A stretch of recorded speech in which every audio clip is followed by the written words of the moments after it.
happy that it actually was officially signed. Both of them prepared long and hard for it. So when I heard Daniel Dubois ill, immediately I think he's not fighting. So there was a statement that went out saying he was with doctors, he'd be assessed, and then a further statement or something would be made. I knew there and then when I hear a fighter's ill. You know what? I think the whole bill is mad.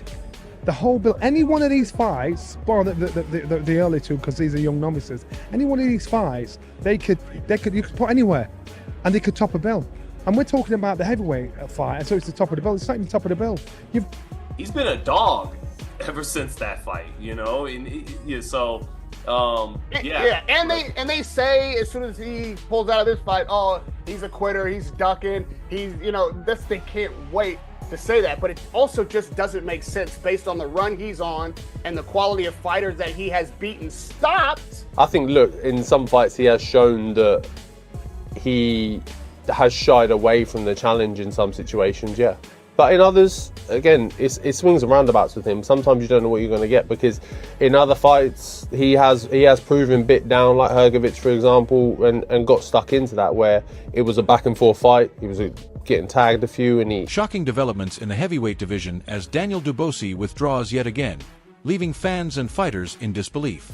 Boxing insiders are now openly questioning his consistency and mindset, while Fabio Wardley earns praise for remaining prepared and demonstrating genuine fighting spirit. The story of dreams, it's wonderful. It's a great chance for him. And then to have what happened yesterday with Daniel Dubois off, looking for a replacement, and in steps the most dangerous heavyweight outside the sort of title. I'm pissed off as well, but shit happens, and it's one of them things. Adam Smith's response shows even he was caught off guard by the situation. The greater issue is Dubois pulling out at another key moment, with many in the sport beginning to view this not as misfortune, but as an emerging pattern. Just because he's trained, for the IBF heavyweight title challenge, but he wants to fight. He wants to appear on the show. I didn't think what would happen next would happen. And you've got to go forward no matter what. So you want to go forward, and hopefully he recovers and gets better soon.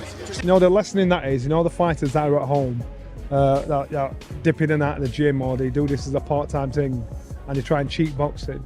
You can play every sport in the world, golf, football, tennis, whatever. You can't play boxing, because it's the only place, as Brendan said, you can legally get killed. So therefore Don Charles insists Dubois is dealing with a legitimate injury and is unfit to compete. Despite this, those close to the scene remain doubtful, seeing it as another setback that only intensifies scrutiny and raises concerns about his dependability. Yeah, he's changed. Of course he's changed, he's evolved. He's not the same fighter that I had. I won't expand. I'm not at liberty to expand on what the relationship was. He's not the same fighter, of course. He's evolved, he's developed. He's a current world champion. Is scrapped. Dubois had to pull out due to an illness. Frank Warren reveals there was complete disorder behind the scenes, with the decision coming at the last minute and minimal preparation in place. The frustration is clear, as fighters, promoters, and fans are all left let down after anticipating a major event. The people direct and then make a decision if he's out. Okay. When did you first learn about this, Frank? Very late this afternoon. Okay, so it's been a stressful day. To say the least. For the fighters as well. It's a shame for the fighters, for everybody involved. TV companies, and more importantly for the fans. Riyadh season, His Excellency, everybody involved with this. We're all gutted, but what can you do? Adam Smith points to the uncertainty surrounding Dubois, suggesting he could be facing both physical and mental challenges. However, the absence of clear explanations continues to frustrate fans who are growing tired of repeated withdrawals. To try and climb back up again. Who did he lose to is the question. He lost to a generational great, somebody who's going to go down as one of the best to have ever gloved up, in the name of Alexander Usyk. Eddie Hearn acknowledges how difficult the situation is to handle. His hesitation reflects the mounting pressure on Dubois' team, as even leading promoters struggle to justify or clarify the ongoing pullouts. Well, we'll see what happens, but that's for them to overcome now, and it's a very difficult situation. Johnny Fisher directly questions Dubois' ability, casting doubt on whether he truly belongs among the elite. This kind of blunt criticism adds further pressure, especially in the wake of another significant withdrawal. Daniel Dubois, he just can't really get right. He has no real skill. Pretty durable chin. art is kind of questionable. But Liam Goff highlights the confusion around Dubosie's injury, pointing out that even the most basic details remain unclear. This lack of transparency is increasing skepticism among both fans and figures within boxing. Months of inactivity. That's really it. So, Moses Atelma, he's not out of the fight. It's just rescheduled for 2 months. Now, I'm seeing, that's what the Ring are saying. If we go on their X account, I believe it actually says that he suffered an ankle injury, where for a fighter who uses his feet an awful lot, it doesn't say it there. I don't know where. I'm sure I seen that Atelma suffered some sort of ankle injury. Maybe I was just seeing things with that one. But he is injured. It's not really specifying. I don't know why. I'm sure I saw it was ankle, but maybe not. Maybe I was just seeing. Frank Warren emphasizes the serious financial impact of a late withdrawal. Training camps demand huge investment, from sparring partners to full support teams. And when a fight falls apart at the final stage, it leads to heavy losses and erodes trust across the sport. You know, he's a big fight. He's trained very hard. If you don't fight, you don't get paid. And you imagine the cost involved in a training camp. You know, booking places to set the camp up, bringing the sparring partners in, the nutritionists, the chefs, trainers, and everybody, and you don't get paid.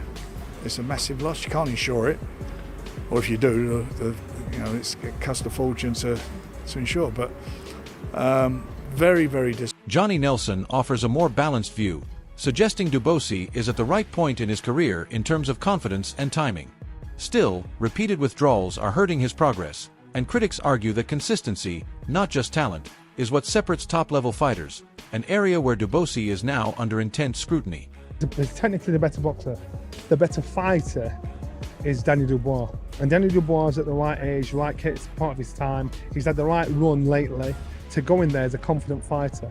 You know, fighters have to do certain things to get themselves to believe in themselves, believe what they're capable of doing. You know, that his run of last 3 fights has made this guy think, I can walk through walls. So this is the right time for Dan. Andy Lee introduces another layer of doubt, suggesting injuries may occur more often than fans realize. However, in Daniel Dubois's case, it only fuels further speculation. Injuries are part of boxing, but when they keep happening at crucial moments, questions inevitably arise. This uncertainty is building frustration, leaving fans unsure whether it's a genuine setback or a sign of poor preparation. You're likely to pick up injuries, and I wouldn't be surprised if both of these guys are going in there with some sort of... Johnny Nelson addresses the swirl of rumors and misinformation surrounding the cancellation, but the impact is already evident. Even if some claims are inaccurate, the ongoing confusion creates instability around Dubois's career. In boxing, perception can be just as important as reality, and right now that perception is becoming increasingly chaotic.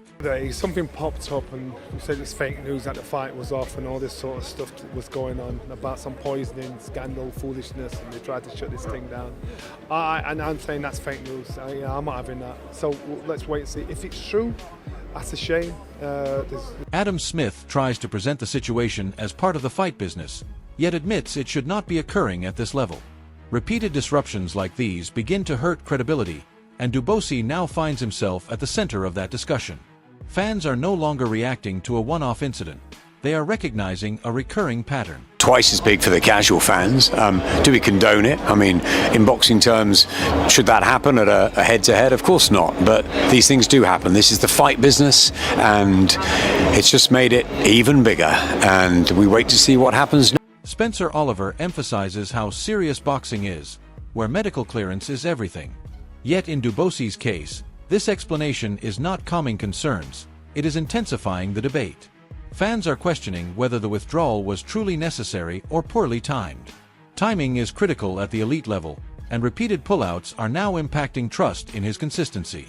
Okay, but he will have seen the doctor, and the doctor will make that decision on whether he should fight or whether he shouldn't fight. I mean, listen, this is the hurt business. You can only go in there 100%. Aladipo openly admits confusion about the entire situation, highlighting just how unclear things have become.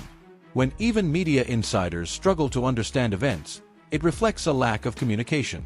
This absence of clarity is driving speculation, and in boxing, uncertainty can damage a fighter's reputation just as much as the issue itself. I did know something about this. I would absolutely not say I knew anything about this. This is one of those ones that go over my pay grade, over my head, and over everything else. So I will, like most people, just wait and see how this plays out. The situation surrounding Daniel Dubois withdrawing from the Fabio Wardley fight has become a major talking point across boxing. Fighters, promoters, and fans are all questioning what is truly happening. Some point to injuries, while others believe the repeated timing of these pullouts is damaging his credibility. In a sport where momentum and consistency shape reputations, last-minute changes create frustration, especially when major fights collapse. Fabio Wardley's side adds further tension, as fans feel deprived of a significant heavyweight clash. The pressure is now firmly on Dubois to prove these setbacks are genuine or risk being labeled unreliable at the top level. At this stage, the discussion has moved beyond one fight. It is about his career trajectory and whether he can meet elite expectations going forward.